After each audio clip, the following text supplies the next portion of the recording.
Welcome to the Dr. Lori Mars podcast, where she interviews experts in health and science, sharing their expertise so you can live your healthiest life. This episode of the podcast is proudly sponsored by Fit Vegan Coaching, the world's leading whole food, plant-based body recomposition program for Gen X and baby boomers. Founded by Maxime, whose personal journey began after losing his ex-fiancée to breast cancer, Fit Vegan Coaching is on a mission to disease-proof the world through the transformative power of plant-based eating and fitness. This program is the Rolls-Royce of plant-based coaching, offering all-inclusive services, personalized plans, world-class accountability, lifelong support, and more. Say goodbye to the yo-yo dieting and embrace a lasting transformation that will rev up your metabolism even post-transformation. Ready to take charge of your health and vitality? Head over to fitvegan.ca, that's fitvegan.ca, and mention Dr. Lori for exclusive bonus savings when you sign up. Don't miss this opportunity to join the movement towards a healthier, fitter, and more vibrant you. This episode of the podcast is proudly sponsored by The Healing Kitchen, your path to vibrant health. Immerse yourself in the transformative program, guided by the combined expertise of myself, Dr. Lori Marbus, and Chef Brittany Giroudi, who has lost 70 pounds on a whole food plant-based diet. Here's what's in store for you. Virtual weekly sessions. Engage in an immersive 60-minute virtual session every single week, where you'll delve into the world of wholesome plant-based goodness right from your own kitchen. Cooking with Brittany the first half hour. Unleash your inner chef as you're captivated by Chef Brittany Giroudi's culinary mastery that will delight your taste buds and nourish your body. Medical Q&A with Dr. Lori the last half hour. Prioritize your well-being during the second half hour. I will personally address your medical inquiries, providing evidence-based insights and personalized advice, empowering you to make informed choices for your health. So join us on the Healing Kitchen to help you step into a healthier and most vibrant future. All right. Welcome to the podcast. And today I welcome back some amazing people, Dusty and Erin Stanczyk. How are you today? Good. Doing Thanks great. for having us again, Lori. Thanks for having us. Well, I'm excited about this one because one, you guys are beautifully raising a beautiful family, eating a plant-based diet and other lifestyle measures that are just so amazing. But can we just highlight your journey a little bit into this kind of lifestyle, and then we can talk all about how to raise a family doing this? Yeah, totally. Yeah, definitely. Our story was we have a little bit of a jaded past. I think we always go back to high school, more college days when Erin and I kind of we were friends in college. We kind of bumped back into each other in college in a bar after finals. You know, our relationship in the beginning was very much like beer, pizza, staying out late, you know, doing all the college things. And then of course wondering why we always felt like crap. We couldn't figure it out. Definitely. And then of course, being in love, they always say that can cause weight gain too. Right. Lots of date night.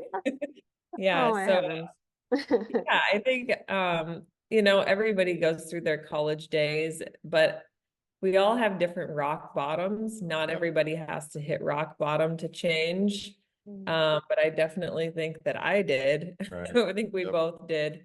I just had, you know, so many symptoms coming up that continued to compound on each other that seemed very shocking to me, being that I was only in my 20s, you know, having like starting with digestive issues and having this obsession with counting grams of fiber and Yeah. eating, finding whatever I could that was low calorie, but also, you know, like the Fiber One bars and cereals and yogurt and Right. lean cuisines, and just really obsessed with trying to get my digestion figured out while also lose weight with this low calorie approach with like just a lot of processed junk, honestly. Yeah. And I started to have, you know, really feelings of anxiety, depression, just being very insecure in my body and in my mind, also being like, you know, very socially awkward. None of that really helped at all.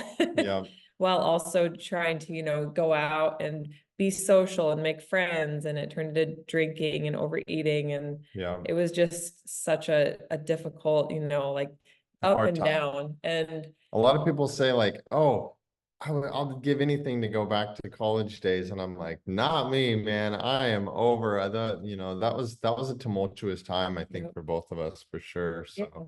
So, same for me. I was in my mid-20s, had such bad digestion and acid reflux that I was on like 2 different medications, you know, over-the-counter stuff and other medications. And the doctors were like, just take this, it'll fix it. And of course it did. And so I could continue eating and doing, you know, whatever I wanted. But then finally realized, like, when it kept coming back stronger and stronger, oh, well, take this, take another thing. And I was like, oh man, I don't want to have esophageal cancer. I don't want to have, you know, this whatever side effect from this medication. And how long do I need to take these things? Like the rest of my life? That's not cool. So Erin and I both were like, we need to start making some serious changes. So we did that together. Yep. I had hormonal issues come up, a lot of irregularities there with my cycles. So of course I was placed on hormonal birth control, and it was just didn't question it because it was the same thing for all my friends. And it just caused more issues with, you know, mood swings, more weight gain, more digestive issues, acne. None of it was any fun. And down the road, I had a lot of numbness, tingling, lethargy, like difficulty even like forming a rational thought or sentence, which was just like even more nerve-wracking being a socially anxious person. And so, you know, went and saw plenty of specialists, and everything came back normal. And it was really disheartening and frustrating to have so many healthcare professionals just kind of poo-poo my symptoms and, oh, it's just anxiety, you're just having panic attack, this and that.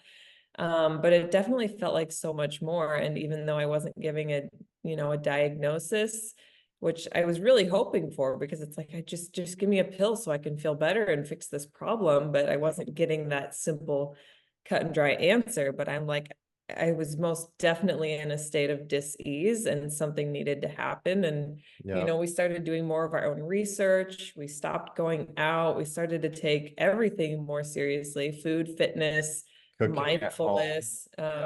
We were eating better. You know, we would find out that it still wasn't as good. But cooking, I liked to cook. I've always liked to cook. So I would be cooking, you know, the grass-fed beefs, and the, you know, it was an upgrade, but still not quite right. After a few weeks of or months of that, probably your cholesterol was high. Yeah, and I should mention too, this is super common, especially on the standard American diet with men, is this emphasis on protein, and meat being the focal point of every single meal of every day, which was new to me. I never knew how to cook. I never really enjoyed cooking, especially meat. It just grossed me out. But all of a sudden I was like, gotta have those scrambled eggs, gotta have that, because I was like, that chicken breast, the cold cuts on these subs, and you know, burgers and whatnot, fish. We had a lot of fish as well. But yeah, then Dusty said we went in to get blood work done, which we were becoming very interested in, because we were now, we considered ourselves health experts, health nuts, getting all dialed in with all of this stuff. But my cholesterol kept creeping higher and higher. And now it was at a point where my dad, being a physician, his nurses had told me, well, you'll probably want to get on a cholesterol lowering medication. Your dad's on one, your mom's on one. It runs in, heart disease runs in both sides of the family. And I'm like, how long do I have to take it? And they're like, well, probably forever. And I'm like, but again, I'm in my 20s. Why am I having so many issues already? You know, I never had even envisioned that for myself. So it was like back to the drawing board again. We randomly stumbled upon Dr. Esselstyn. A long story short, 40 days, we went plant-based, ended up on the plant-based diet. It fixed everything. We now feel amazing. The coolest part, though, was, yes, being able to have kids. That was another thing. We were like, oh my gosh, it went from 2 too heavy to too thin and all these things. Can we even have kids, or do Well, we you even know, want kids? And people saying, you know, oh, you were on hormonal birth control for 8 years. They say it takes 8 more years to reverse the damage, right, which really freaked me out. yeah, But that didn't happen. That was not the case. right, Yeah, we were just so amazed at how many things kind of fell into place little by little as we yep, went plant-based. yeah, So yeah. how long have you been plant-based now? Long time. It's been almost a decade now. Yeah, probably like 8.5 or 9, maybe 9.5 years. I don't know. We need to sit down and split Mhm. somewhere around Well, I there. know it was like when we got married, and we've been married for almost 11 years. So it was like shortly Yeah, after we wow. got married. Yep. All right, so that's fantastic. So you are well in the trenches for quite some time. All of your Yeah. little people, including the one that's in the oven, Yeah. so to speak, is fully plant-based. So can we talk about how did you, one, you got your own health on board, and then we talked about starting and raising a family. What were the Yep. questions that came to mind? How did you find resources to help you answer those questions? And how did you proceed? Because obviously everyone's doing really well. Yeah. Yeah. Yeah, it was definitely scary because it's one thing to take your health into your own hands, but then to also be like, wow, this isn't just for me anymore. This is I'm responsible for another living being inside of me, and then giving birth. And then, oh my gosh, now I have to raise this tiny human. Right. I don't want to mess things up. I mean, I think that's every parent's fear, no matter Whether you're what diet vegan or or not, lifestyle. yeah. Yeah. So I think we found, I mean, thankfully, there are just so many resources online now, and we were already so present on social media and things like that. And we had found so many answers for our problems Yeah. that I think, you know, we turned to Forks Over Knives always being at the forefront for us of just like really solid information, and Dr. Greger at nutritionfacts.org. And then for like kids, specifically plant-based juniors, was Are they still really, around? Did they yep, change? no. I think they're And still then, around. Yeah. Oh, yeah, nice. Good. so just, I mean, such an overwhelming body of evidence, you know, showing that a vegan diet and lifestyle can be healthy for all stages of life, and trusting that if we're feeling better than we ever have felt in our entire lives, then Yeah. why not just continue doing it until we feel we, you know, something presents itself that tells us we need to course correct. So that's kind of what.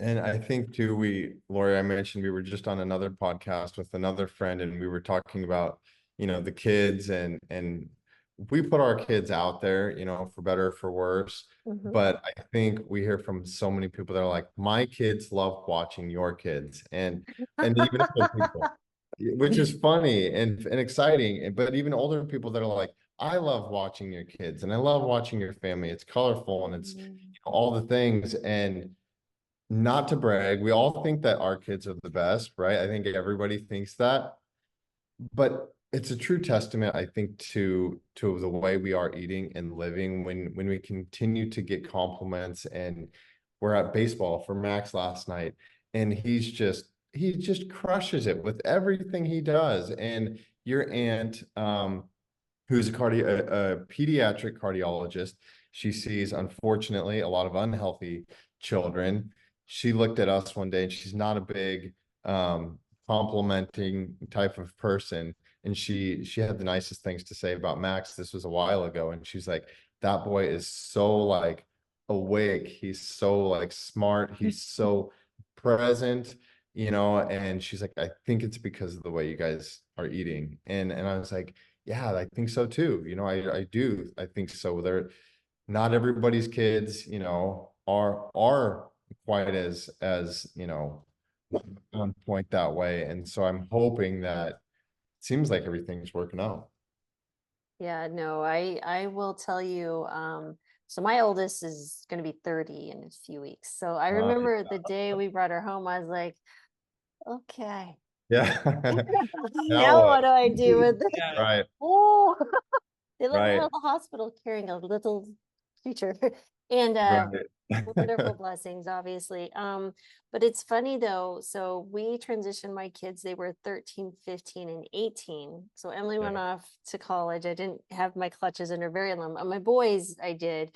But you know, so Gabe went in, they were always playing athletic. But what was really interesting, kind of attesting to what you're saying, Gabriel, when he played, you know, we lived in this small rural town, Rifle, Colorado, and he played for Right. Rifle High Yeah. School, made, you know, the senior team as a freshman, playing short, which is quite a Oh yeah. very, you have to be pretty talented in the sense of being present and quick to react and know what to do, where the game is going. But what was interesting is that they found out he had a good pitching arm, and he played, then he moved into the catcher. So he would Oh pitch wow. and then catch, and they do double back to back, right? Because you live in a small rural Yeah. area. That's how they do it. People are like, Mhm. how is he able to do that and not get injured? I was like, it's a Yeah. testament to this anti-inflammatory diet that he's consuming. And Totally. I think, you know, but then it goes to other parts of the body, like the mind, right? You said talking about the Yeah. being present, and that is Yeah. so critical because it was a attention deficit disorder. Right. You know, a patient that brought me into, like I shared with you guys in your group previously, their brain inflammation gets better. So Oh, yes, that's so important. How many kids are getting diagnosed with ADD oh, I Mhm. that know. if it was just we changed what they were feeding them? Right. Yeah. Yeah. It's Amazing. crazy. And I think that's the coolest part too, is that you love to see, for a dad, you love to see your boy like crush a baseball and have fun and be athletic. But we were watching Lion King last night. We were just talking about it, and the comments that both the kids, even Liv, who's 2.5, it's like, or praying at dinner. We were talking about, Lori, you came on our live a couple weeks ago, and I think we were talking about, spirituality and faith and how Mhm. this way of eating and living has kind of cleared a path in the physical body for more spiritual awakeness. And Yes. listening to our little ones like pray over Mm. meals, Liv just goes on and on. We're Oh. guilty of like, thank you, amen, let's eat. And she's like, nope, she's having a conversation, right? And Oh. it's so real for them. And then again, even watching movies, hearing some of the comments they make, it's like, wow, this is really powerful stuff. And it's Mm. fun. And again, not to say anything bad about other people's kids, but I don't think that's the case for every child, No. I think unfortunately, because of the way they're eating, they're not always that sharp. So Mm. it's been exciting to see, Yeah. and it's very important to us. So Yeah, I think it's a really important point that you're stating is, as parents, obviously people are always saying, oh, you're doing the best you can, but I would say, okay, you know, people who transition to plant-based diet, many times it's mom, right? They bring food right, into the home, they're cooking it. So go moms, but then they right, run into friction with the other parent, or they're like, oh, my kids don't want to eat this. And so, but at the end of the day, you're still the parent. You're bringing home yeah, this baby. It's your yeah, responsibility to make those decisions, what's best. And is it hard in the beginning transition? Well, luckily you just kind of walked in, well, not right, luckily, you made the choice, a conscious decision. But if you do switch over this diet, because I did it with 3 teenagers, it can absolutely be done, but you have to say, this is the best decision for you. I am the adult in this home that's yeah, bringing home this food. And this is right, what we're going to do. yeah, Outside the home, you guys do what you want, but they will soon learn because their body will tell them, yeah. I'm not feeling so good. And that is a really interesting question I'd like to follow up on is, so is your little ones, are they in school? Is the older one in school yet? No, Max just turned 5, so we're Okay, maybe like fall time. We're kind of doing some homeschool stuff, but nice. Yep. Tempting the homeschool approach. We'll see how it goes. yeah. Yeah, well, even still, as they venture into their own social circles, have you had Mhm. any thought as to how you will prepare for that? Like, what is that conversation going to look like with this little one who's like, well, my friends are eating ice cream. Why can't I?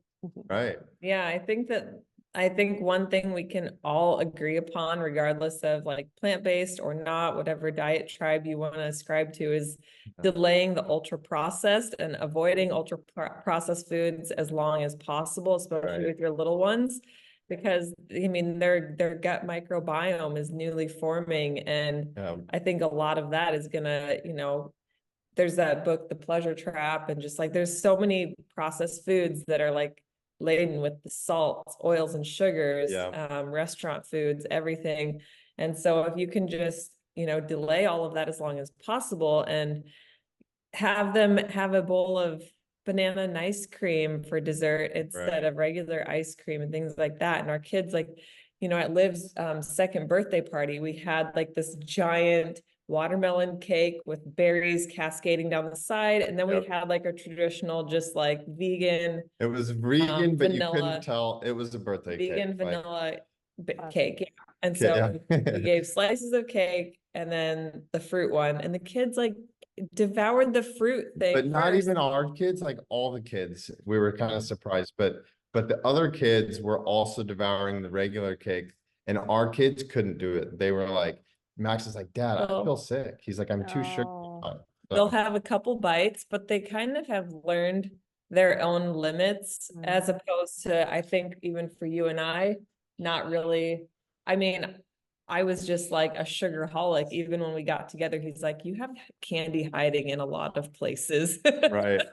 So it was difficult because I was raised that way, where, you know, like candy was used as a reward system. If we were good, me and my brother didn't fight in church and things like that. So it was this, oh, I gotta have more of that. And so I think we've just tried to steer away from that. Just not bringing those tempting foods into the home helps a lot. But then, yeah, it is difficult as your kids get older. We're like right on the cusp where, you know, Max will probably get invited to birthday parties and friends' houses and eventually sleepovers and things like that. And then it's like, gosh, what do you do? And it's kind of out of your control. But I think we always bring it back to like, what are you doing for the 99% of the time when you're at home together? Because, you know, you can't really control their lives when they leave the home. It's like my mom and dad would, if I'd go to a slumber party, they'd say, okay, but, you know, go to bed at the regular time. Don't stay up. Nothing good happens after midnight. But did I listen?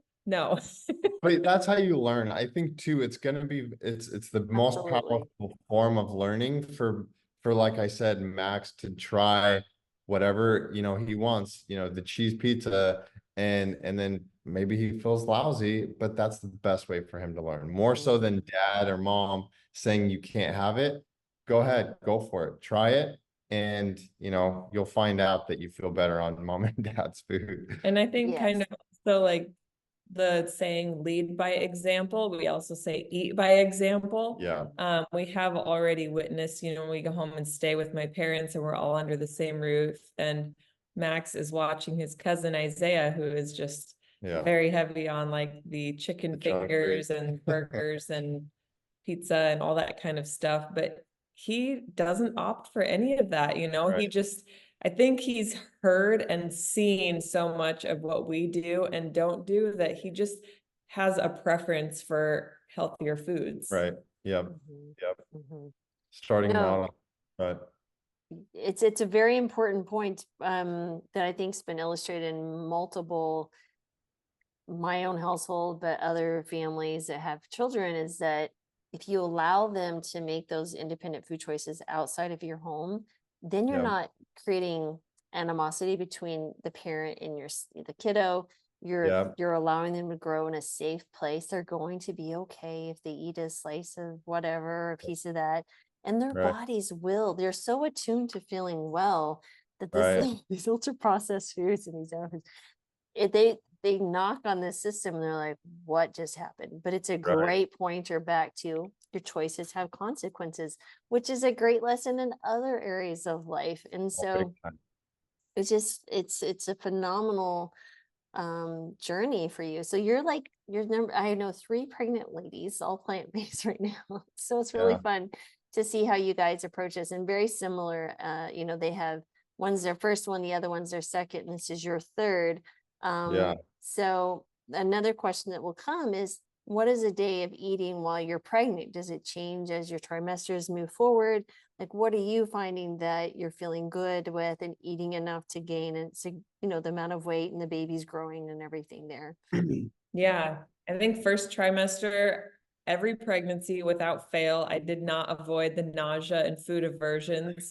I always kind of had in the back of my mind, well, I'm healthy, I won't have to deal with that. Right. But hormones kind of say otherwise and kind of dictate your life. Thankfully, I didn't have to like deal with, going to the bathroom and throwing up and things like that. It was just kind of a constant nauseous car sick feeling, and it wasn't just morning sickness, it was all day. Yeah. And just Mhm. on top of that, having aversions to some of like the foods that I knew were the most nourishing that I was so used to eating in abundance, like green leafy salads, Yeah. but still being able to thankfully get in green smoothies and juices here and there. But I think first They did trimester, change a little bit. I will say, I was watching a video back and I was laughing because I had to make kind of a random morning ice cream, greenish. Like there was things I couldn't put in it. Yeah, Or it we was couldn't even very have in the weird. house. She was like, I can smell this thing. It's gotta get out. Garlic and cumin, and it was kind of different with each Yeah. pregnancy, the things that really, really got under my skin and the things that were like, I've got to have this. Yeah. So I think first trimester, like It's whenever tough. a mom reaches out with like, how do I get rid of the morning sickness? I was like, you just have to survive, just get Yeah. through it. Yeah. So it just became more important to have healthy, like fiber rich calories, like, so maybe I would, all I could eat was brown rice ramen for a while, but Yeah. that was like definitely an upgrade from other forms of ramen noodles. Yeah. And like there's the lentil pastas that are rich in iron and protein and things like that. So I just kind of got through. And then second trimester, things started to slowly creep back into the diet. And then third trimester, where baby is really growing and developing, and your nutritional requirements really ramp up. Thankfully, that's also when I started like truly craving like massive rainbow salads again and feeling so like just excited and reinvigorated, almost like being a first timer on this plant-based diet again. Like, because you forget after a while, I'm taking these things for granted that have been in my diet for so long now. And I'm just like, feel reawakened and so alive because, the green smoothies are going down good. And the green salads and like big hearty soups and stews with lentils and beans and tons of veggies and things like sweet potatoes that are super nourishing. So yeah, I would say it's been that way with every pregnancy where it's like, halfway through, I start to feel like I've hit my stride again. And then third trimester, I'm just like, I just got to get as many nutrients into this baby as I can. Right. Yes, the brain development is just massive in that last trimester. So, as far as supplementation, what are your preferences for prenatals and what are you doing there? Yeah, I have been taking a prenatal for quite some time now because my midwife recommended staying on it postpartum as long as I was breastfeeding. And so I've been in this constant state of either pregnant or breastfeeding for the past 5 or so years. Which is another reason why the beer has disappeared, even for me, because I'm like, Erin, she hasn't even wanted a glass of wine or anything. So it's years now of like, well, nothing. With Max, once I went 9 months, I was like, you know what? I just don't need it in my life. Right. No more alcohol, and haven't had any since before Max. Yep. But with the prenatals, I think just finding one that is whole food based as opposed to synthetic. So like one that has folate instead of folic acid. And I think the brand I use is Garden of Life, My Kind Organics. It's USDA organic and like I said, whole food based. So I think that's been beneficial just as like a safeguard, but I don't use it as like the end all be all.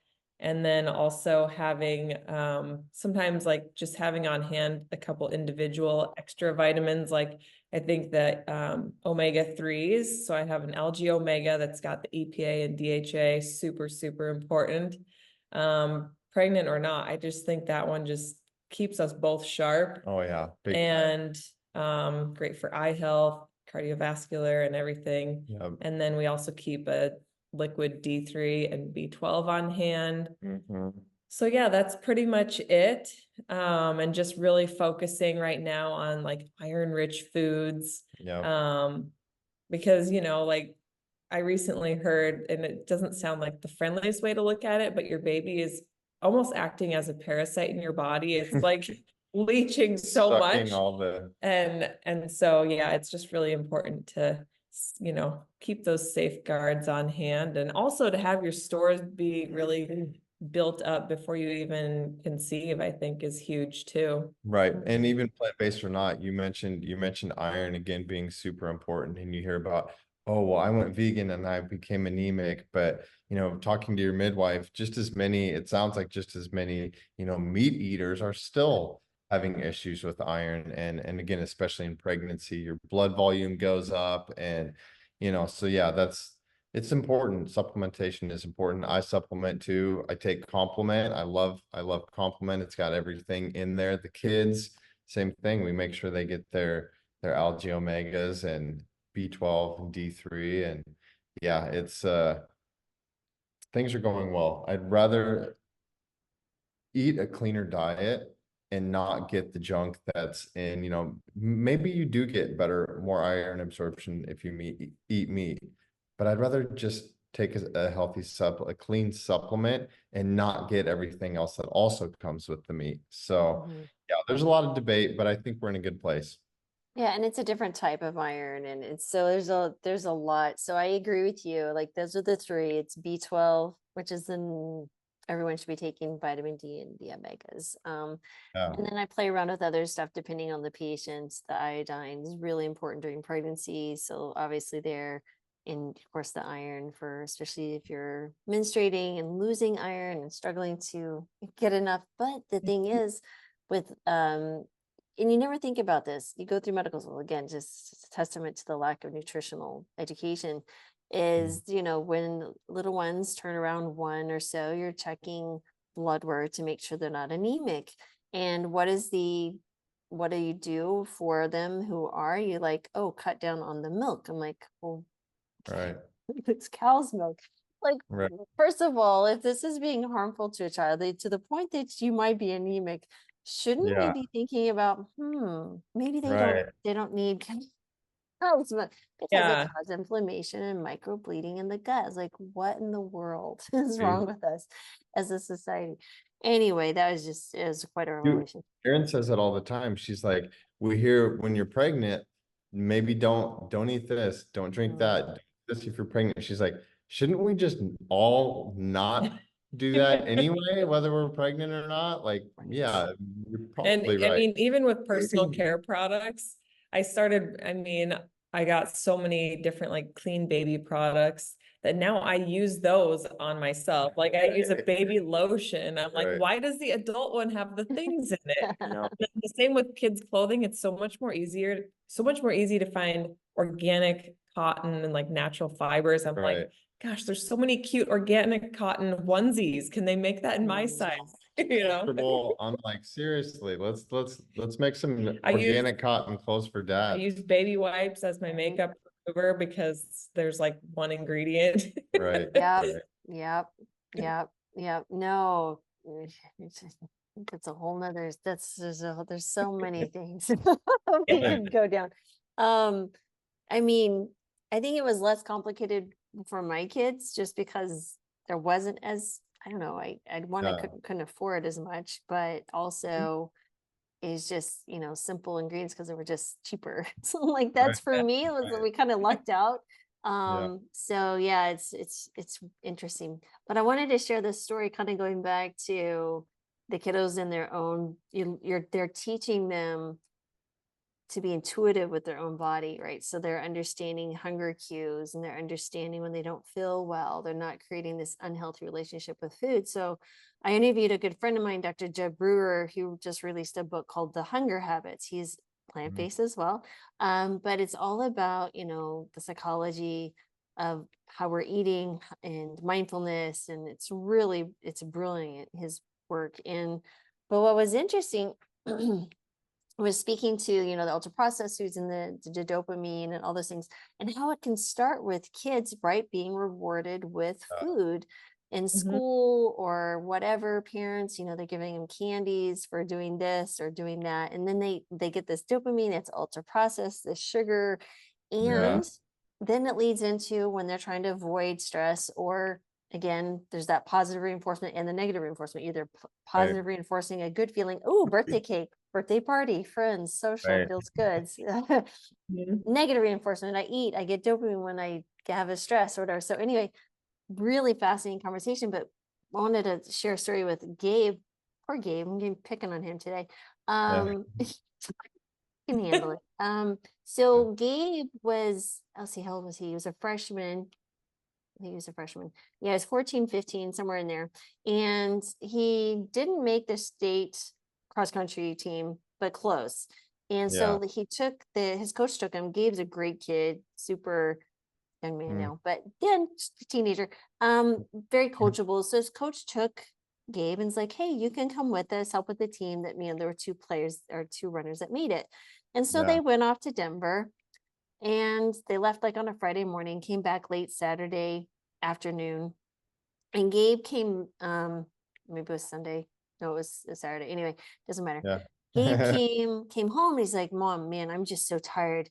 I'm just gonna go to sleep. And I'm thinking, yeah, you stayed up late, okay, whatever.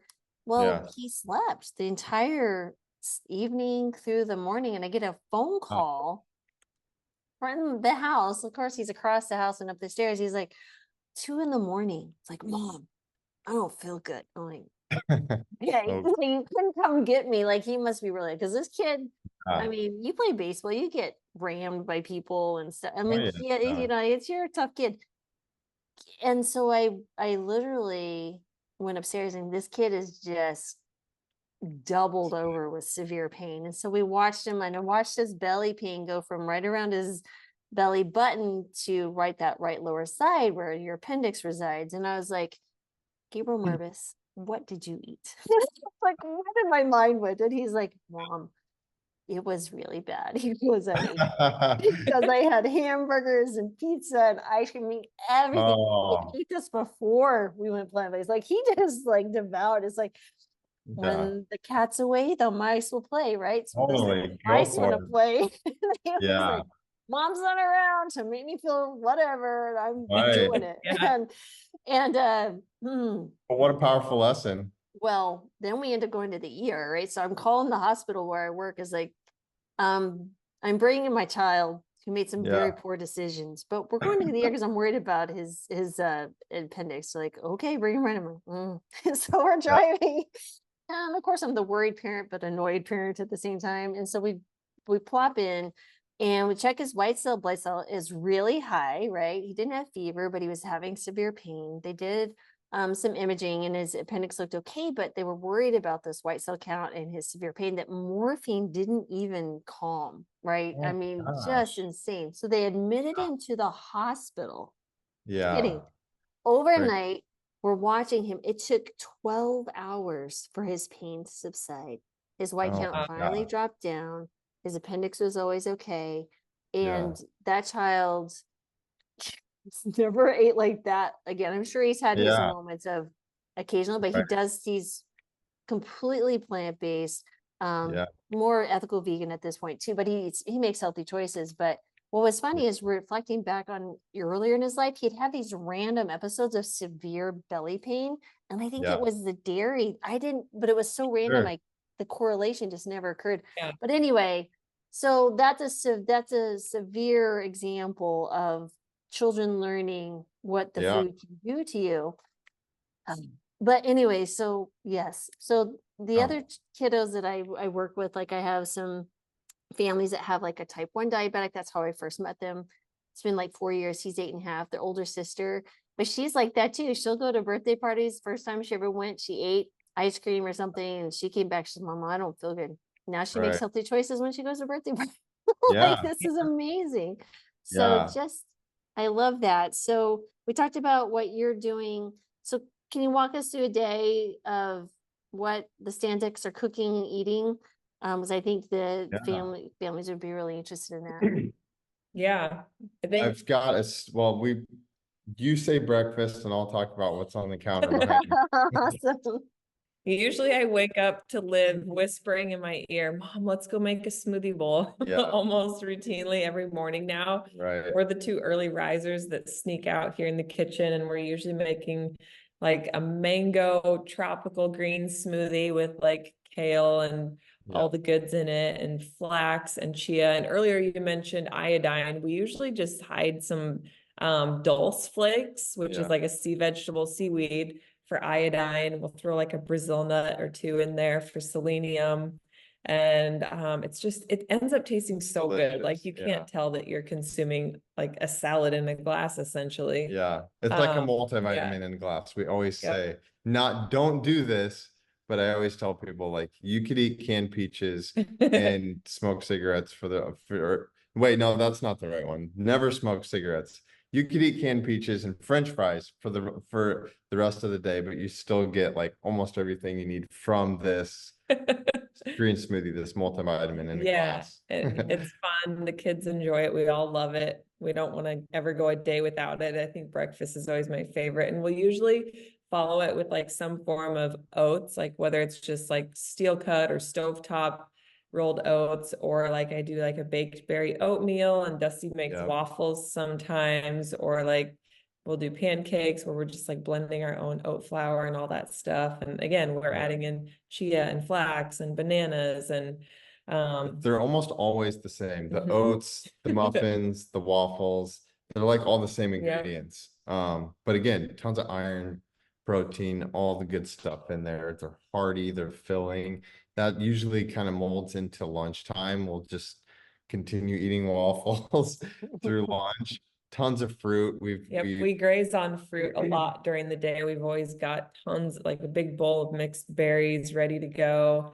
And the kids love like banana boats, where I just slice the bananas in half and spread like almond butter or cashew butter or peanut butter and put them into little slices.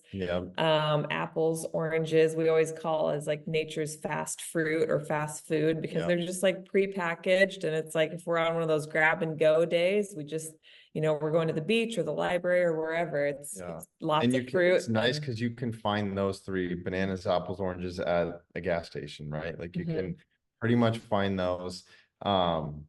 Lunch today was, I made the kids some, we got these organic whole wheat wraps from Whole Foods.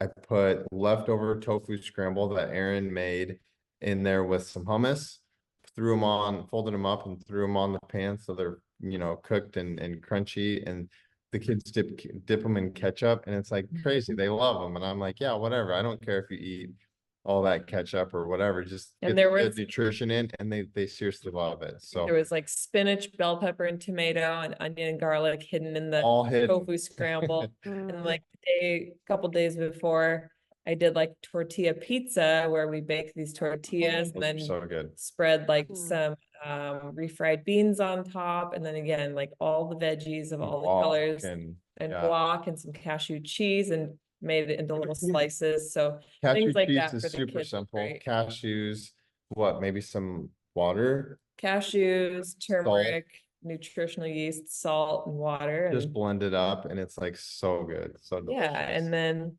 usually, again, if it's like a late day snack, if it's not fruit, it's usually like one of our baked goods. Like we do muffins and like superfood brownies, as we call them. And dinner time is always like, how can we make a really big hearty soup, stew, or curry that can last us a couple days?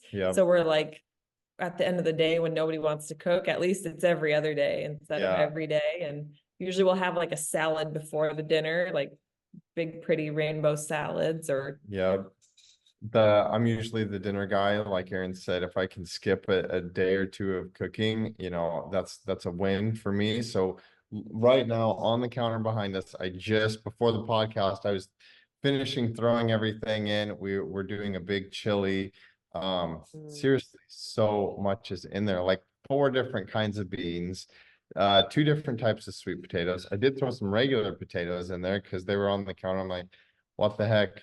Celery, onion, garlic, tomatoes, fresh tomatoes, canned tomatoes. I mean, this thing is so full and lentils. The kids are gonna gobble it up. We're gonna enjoy it. We have leftovers, and it was so easy, and it's just crazy. I never imagined that. It's like you aren't even aware that this many food groups, this many vegetables and grains and beans exist, right? And now it's like we get such a variety. And And fiber, we talked about fiber in the microbiome and how important it is, and it's like, wow, how cool, for us as adults to feel this good, but how much more exciting to be nourishing the kids' guts in that way. It's cool. It's exciting. Yeah, We feel definitely. very spoiled. Like, seriously, we're like, we get to eat this way. This And a is lot of crazy. people say that a plant-based diet is expensive, but when you really look at like, you eliminate like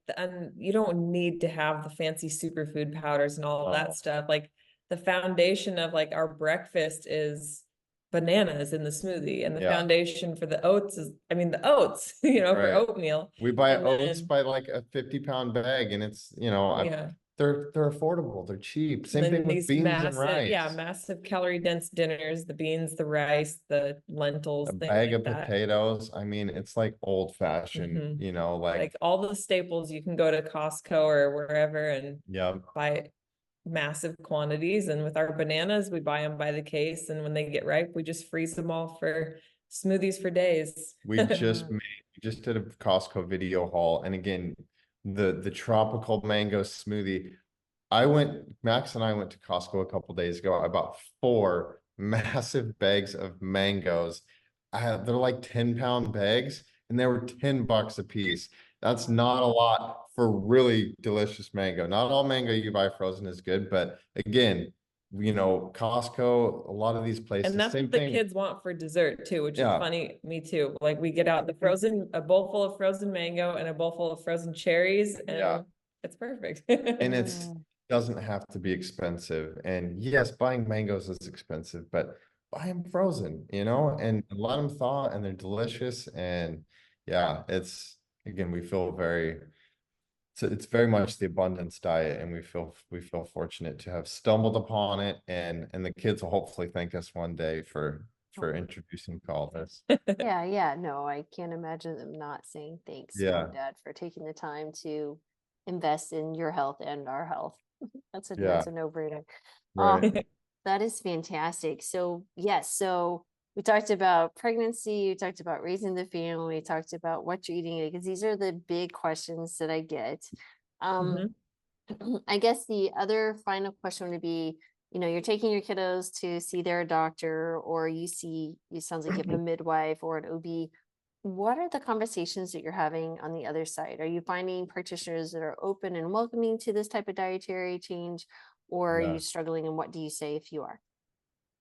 Yeah, honestly, thankfully, most of the people that we have gone to, even if they are not plant-based themselves, they're very open to it, especially after seeing that like the kids are right where they're supposed to be as far as growth and development goes.